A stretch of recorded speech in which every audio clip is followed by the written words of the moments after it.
Hi, welcome to Agarwa Asset Service. நாங்கள் registered life and health insurance and registered mutual fund distributor. இந்த வீடியோவில் நம்ம எதை பற்றி பார்க்க போகிறோன்னா மியூச்சுவல் ஃபண்ட்ஸை பற்றி பார்க்க போகிறோம் அண்ட் மியூச்சுவல் ஃபண்ட் கேட்டகரிஸை பற்றி பார்க்க போகிறோம். இப்போ health and life insurance mutual fund ரிலேட்டடாக எதுவும் டவுட் இருந்துச்சுன்னா இந்த கீழே கொடுத்துருக்க நம்பருக்கு நீங்கள் கால் பண்ணலாம். வாங்க இப்போ நம்ம வீடியோக்குள்ளே போகலாம். ஸோ மியூச்சுவல் ஃபண்ட்ஸ் கண்டிப்பாக எல்லாரும் கேள்விப்பட்டிருப்போம். அப்படி கேள்விப்படலைனாலும் யாராவது ஒருத்தங்க பேசுகிறத பற்றி பார்த்துருப்போம். இப்போ கிரிக்கெட் பார்க்குறப்ப நிறைய ஆட் இது ரிலேட்டடாக வரும். மியூச்சுவல் ஃபண்ட்ஸில் இன்வெஸ்ட் பண்ணுங்க அப்படின்னு சொல்லிட்டுன்னு. ஸோ மியூச்சுவல் ஃபண்ட்ஸ்னால் பேசிக்காக என்னென்னா நம்மளோட பணத்தை ஷேர் மார்க்கெட்டில் நமக்கு பதிலாக ஃபண்ட் மேனேஜர் இன்வெஸ்ட் பண்ணி நமக்கு ரிட்டர்ன்ஸ் கொடுக்குறாரு. அதான் மியூச்சுவல் ஃபண்ட்ஸ்.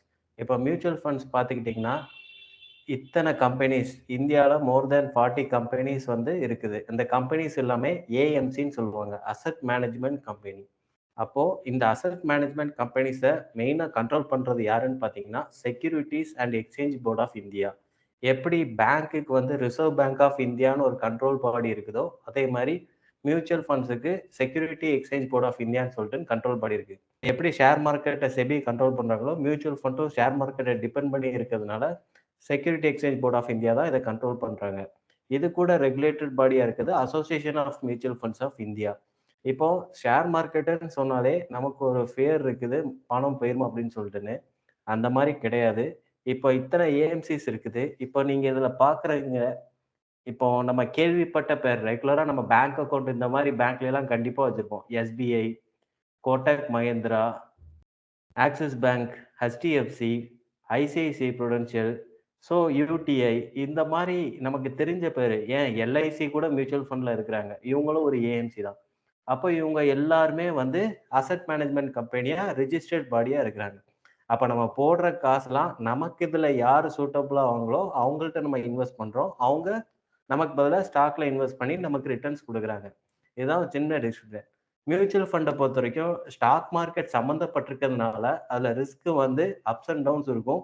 ஸோ அதனால தான் mutual funds are subject to market ரிஸ்க்குன்னு சொல்கிறாங்க. இப்போ நம்ம டேரெக்டாக ஒரு எஃப்டியில் போய் போடுறோம், இல்லை ஆர்டியில் போய் போடுறோம்.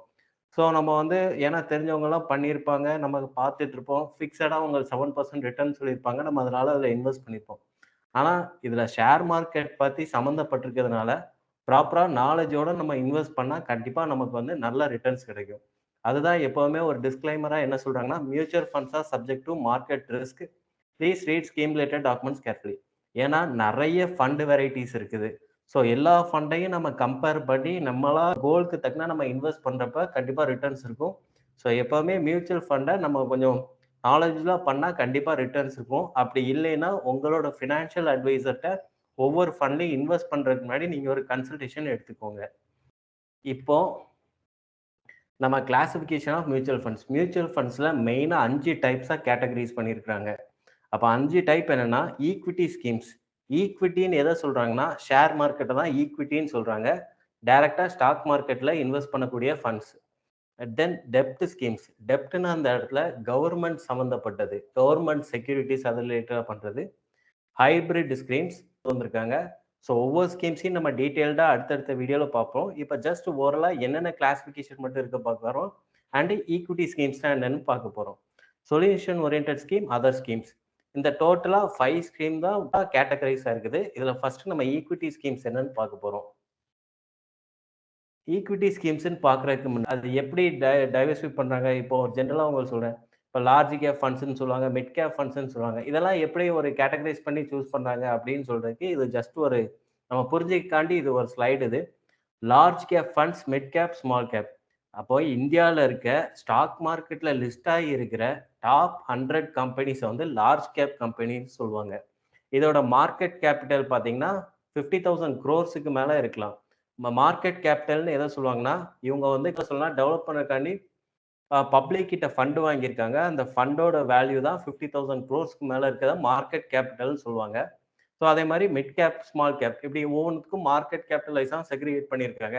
ஆனால் நம்ம மியூச்சுவல் ஃபண்ட் வைஸாக பார்க்கும்போது த டாப் 100 கம்பெனிஸ், மிட் கேப்னா 101 to 250 கம்பெனிஸ், ஸ்மால் கேப்னா 251 கம்பெனிஸ் அபவ். இது இப்படி தான் கேட்டகரைஸ் பண்ணி நம்ம பார்க்குறது கொஞ்சம் ஈஸியாக இருக்கும். ஸோ அப்போ இந்த மாதிரி கம்பெனிஸில் ஒவ்வொரு ஃபண்டும் அதில் ஒவ்வொரு ஸ்கீம்ஸும் அதில் இன்வெஸ்ட் பண்ணுவாங்க டிஃப்ரெண்ட்டாக. அண்ட் டெப்ட் ஸ்கீம்ஸ்ன்னு நம்ம பார்த்தோம். ஸோ டெப்ட்ன்னு ஏன்னா டாபிக்குள்ள போறதுக்கு முன்னாடி ஜஸ்ட் ஒரு அவுட்லைன் மட்டும் பார்த்துக்குவோம். இவங்க எதெல்லாம் இன்வெஸ்ட் பண்ணுவாங்கன்னா, இந்த ஷேர் மார்க்கெட்ல எதுவுமே இன்வெஸ்ட் பண்ண மாட்டாங்க. கவர்மெண்ட் சம்மந்தப்பட்ட எல்லாத்துலயுமே இன்வெஸ்ட் பண்ணுவாங்க. அது ஷார்ட் டேர்ம் டியூரேஷனா இருக்கும். ஸோ 1 இயர்க்குள்ள பாண்ட்ஸா இருக்கும். இல்ல 10 இயர்ஸ் பாண்ட்ஸா இருக்கும். ஸோ இந்த மாரி treasury bills, certificates of deposit, bank and public sector undertaking குடுக்குற பாண்ட்ஸு, இப்போ national highway authority of India இருக்கு. இதெல்லாம் வந்து பிஎஸ்யூ பாண்ட்ஸ்ன்னு சொல்லுவாங்க. So state development loans. So இந்த மாரி விஷயங்கள்ல மட்டுமே இன்வெஸ்ட் பண்ற டெப்ட் ஸ்கீம்ஸ். ஸோ இப்போ நம்ம ஈக்விட்டி ஸ்கீம் பத்தின கேட்டகரைசேஷன் மட்டும் இப்போ நம்ம பார்க்க போறோம். Large cap funds. Large cap ஃபண்ட்ஸ்ங்கிறது மினிமமா நம்ம பார்த்த டாப் 100 கம்பெனிஸ். இந்தியால இருக்க டாப் 100 கம்பெனி நம்ம சொன்னாலே கண்டிப்பா தெரிஞ்ச கம்பெனிஸா இருக்கும். Reliance, L&T, Dabur, Nestle, Hero, Maruti Suzuki, so Infosys, TCS எல்லாமே நம்ம எடுத்துக்கலாம். நமக்கு தெரிஞ்ச பெரிய கம்பெனிஸ் ஃபுல்லாமே இந்த லார்ஜ் கேப் ஃபண்ட்ஸ்ல வந்துரும். மினிமமா இதுல 80% இன்வெஸ்ட் பண்ணுவாங்க. 80% இன்வெஸ்ட் பண்றது யாருன்னா ஃபண்ட் மேனேஜர். ஒவ்வொரு ஃபண்டுக்கும் ஒவ்வொரு மேனேஜர் இருப்பாங்க. எப்படி இந்த 40 ஏஎம்சி கம்பெனிஸ் பார்த்தோமோ, எல்லா இதுலயும் ஃபண்ட் மேனேஜர்ஸ் இருப்பாங்க. அவங்க தான் இது அவங்க பொசிஷன் பொறுத்து ஒவ்வொரு ஃபண்ட்லயும் இன்வெஸ்ட் பண்ணுவாங்க. Mid cap funds. Mid cap funds அந்த டாப் 100க்கு அடுத்த உள்ள ஃபண்ட்ஸ். இதுல பார்த்தீங்கன்னா மினிமம் 65% இன்வெஸ்ட் பண்றாங்க. Then small cap. Small cap ஃபண்ட்ஸ்லயும் அதே மாதிரி தான். மினிமம் 65% அந்த 251க்கு அப்புறம் உள்ள கம்பெனிஸ்ல ஃபுல்லா இன்வெஸ்ட் பண்றது. சில காம்பினேஷன்லயும் வருது. Large and mid cap funds. அப்போ லார்ஜ் கேப்பும், மிட் கேப்பும் கம்பேர் ஆகி இதுல இன்வெஸ்ட் பண்ணுவாங்க. ஒவ்வொரு கேப்லயும் வந்து பார்த்தீங்கன்னா 35% மினிமமா இன்வெஸ்ட் பண்றாங்க. ஸோ லார்ஜ், மிட், ஸ்மால் இந்த 3 சேர்ந்தத மல்டி கேப் ஃபண்ட்ஸ்ன்னு சொல்லுவாங்க. ஈச் கேப்லயும் மினிமம் 25% அலோகேட் பண்ணுவாங்க. அப்போ இப்போ நீங்க ஒரு ₹500 ஆர் ₹1000 இன்வெஸ்ட் பண்றீங்கன்னா, அப்போ உங்க போர்ட்ஃபோலியோ அலோகேஷன்ல இப்போ 25% இந்த கேபிட்டல மினிமமா இன்வெஸ்ட் பண்ணுவாங்க. மேக்ஸிமம் அது ஃபண்ட் மேனேஜரோட டிசிஷன்ஸ். அவர் அது தக்கன அலோகேஷன் பண்ணிக்குவாரு. டிவிடெண்ட் ஈல்ட் ஃபண்ட்ஸ்னா ஒண்ணுல இப்போ ஒரு கம்பெனி நல்லா ப்ராஃபிட் பண்ணியிருக்குது. ஒரு எக்ஸாம்பிளுக்கு சொல்லலாம், அவங்க ஒரு 1000 க்ரோர்ஸ் ப்ராஃபிட் பண்ணியிருக்காங்க.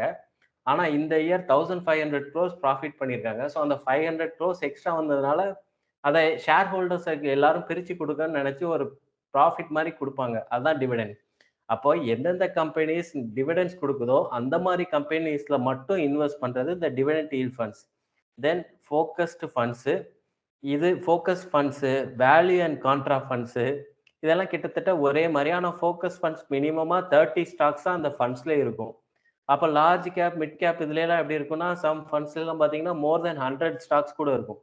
ஸோ அது வந்து கொஞ்சம் வேறுபட்டே இருக்கும். ஃபோக்கஸ்டுங்கிறது 30 ஸ்டாக்ஸ் தான் இருக்கும். 65% இன்வெஸ்ட் பண்றாங்க. வேல்யூ அண்ட் கான்ட்ரா ஃபண்ட்ஸ் எப்படின்னா, இது கண்டிப்பா value investing style, contrarian investing style. So இதுல பார்த்தீங்கன்னா மிக்சரா இருக்கும். மல்டி கேப், அதாவது மல்டி கேப் மாதிரி large cap, mid cap, future ஓரியன்டடா ஸ்டாக்ஸை செலக்ட் பண்ணி வாங்குற வேல்யூ அண்ட் கான்ட்ரா ஃபண்ட்ஸ். இதுலயும் பார்த்தீங்கன்னா மினிமம் 65%ல இருந்து இருக்கும். ELS funds. இது என்னன்னா equity linked saving scheme funds. இது மெயினா எதுக்கு யூஸ் பண்ணுவாங்கன்னா, செக்ஷன் 80சில டாக்ஸ் பெனிஃபிட்டுக்காண்டி இந்த ஃபண்ட் யூஸ் பண்ணுவாங்க. 80% மினிமமா கண்டிப்பா யூஸ் பண்ணுவாங்க.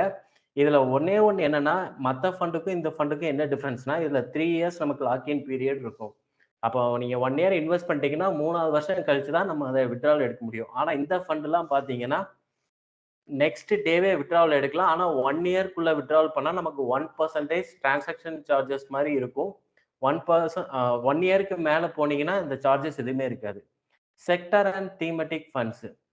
இப்போ இன்ஃப்ராஸ்ட்ரக்சர், ஃபார்மா இந்த மாதிரி ஆட்டோமொபைல் இந்த மாதிரி செக்டார்ஸ்ல டைவர்சிஃபை பண்ணி இன்வெஸ்ட் பண்றதா செக்டார் ஃபண்ட்ஸ். இவங்க பர்டிகுலரா அந்த செக்டார் என்ன ஃபண்ட் இருக்கோ அதை மட்டும் தான் இன்வெஸ்ட் பண்ணுவாங்க. ஸோ இதுல மினிமமா 80% வச்சிருக்காங்க. ஸோ இதுதான் ஈக்விட்டி ஸ்கீம்ஸ். இப்போ அந்த ஈக்விட்டி ஸ்கீம்ஸை ஒரு இதா சொல்லணும்னா, இங்க ரிஸ்கோமீட்டர் இருக்கு. எல்லா மியூச்சுவல் ஃபண்ட்ஸுக்குமே இந்த ரிஸ்கோமீட்டர் இருக்கு.